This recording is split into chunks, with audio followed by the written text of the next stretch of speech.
Rawteur. Instead of throwing more shows at the problem, Disney is shifting Disney Plus into something completely different.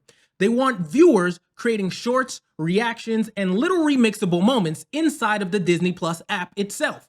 And once you understand that move, you also understand why they're cutting back on content and why their entire streaming strategy is about to look very different.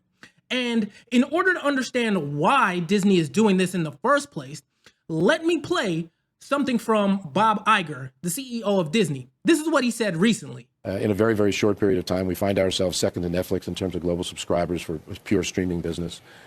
We know that we ended up losing a lot of money on that, more so than we expected initially. Part of that was because we were chasing sub growth and not as focused as we needed to be on the bottom line. I came back, the losses were around $4 billion a year. It was clear that that was not sustainable and not acceptable. That soundbite tells you everything. They were losing $4 billion a year. They were spending way ahead of their returns.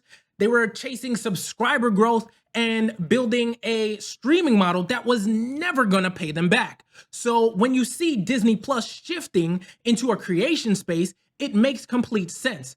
It's not a gimmick. It's a move born out of necessity. And right now, Disney is trying to turn Disney Plus into a place where you participate, not just watch. A place where fans can create clips, reactions, GIFs, and little AI-driven moments that you can post directly to social media. Now, this is smart because fans are already doing this. I mean, every Sunday night after I watch Welcome to Derry, Twitter turns into a wall of screenshots. We're all on there snapping pictures from our screens, using our phones to grab moments, pointing out Easter eggs, and sharing it instantly. Now, Disney sees that behavior, and they're smart enough to remove the friction and make it easier for us, the fans, to market these shows for them. Now, granted, Welcome to Derry's not on Disney, but you understand what I'm saying, right? Disney isn't trying to reinvent the wheel. They're trying to own the wheel, right? At the same time, though, Disney is cutting back on content, right? They're slowing down on Marvel output. They're tightening the storytelling, and they're trying to make each project matter more. And I want to speak from experience here, because I checked out around WandaVision. The tone of that show, it just didn't do it for me, but I'm also not a comic book head.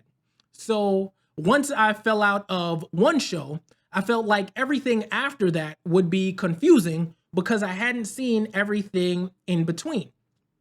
Now, I am the exact casual viewer Disney should have been protecting. What I didn't realize at the time was that the movies were designed to be enjoyed on their own. And I should have understood that, right? You didn't need to watch every series in between in order to understand what was going on. So yes, they were all connected, but they were designed to be standalones, right?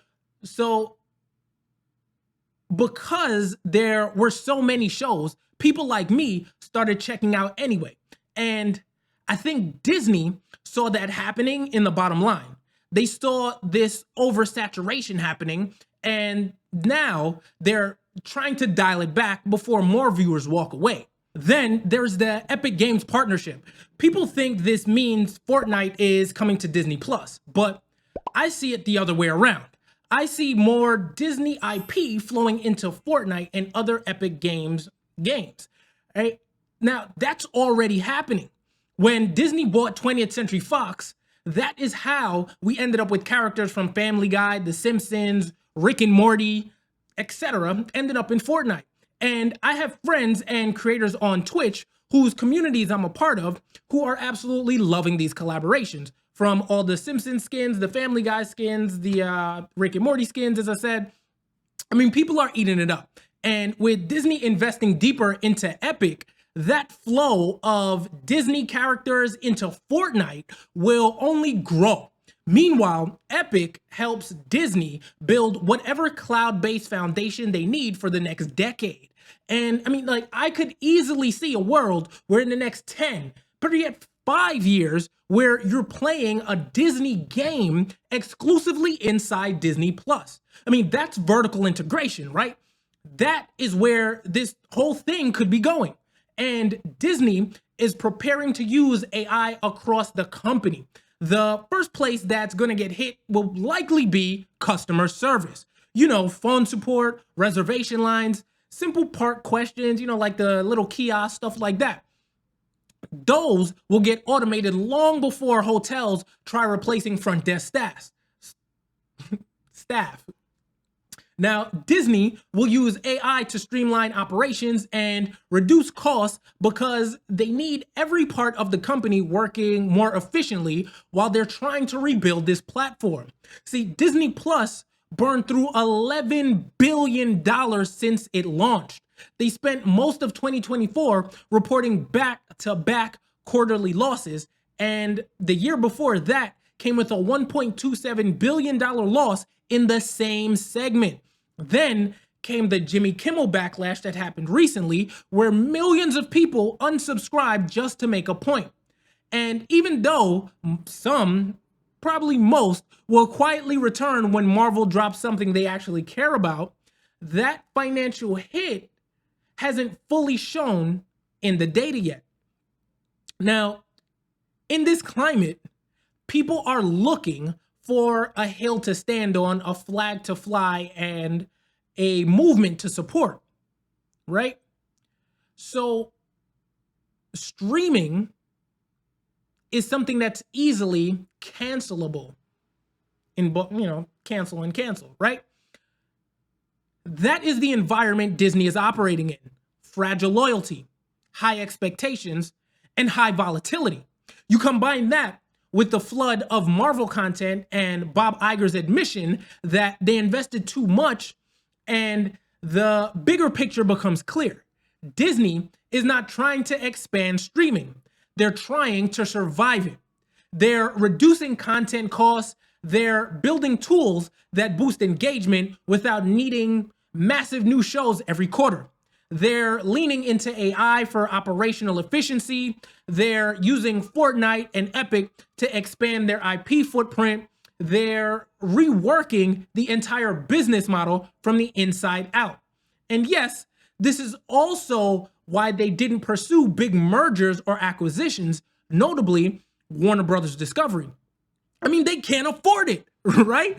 They're already spending billions to rebuild Disney Plus, refine the content strategy that they have, invest in Epic, and prepare for a new era of direct-to-consumer entertainment, right?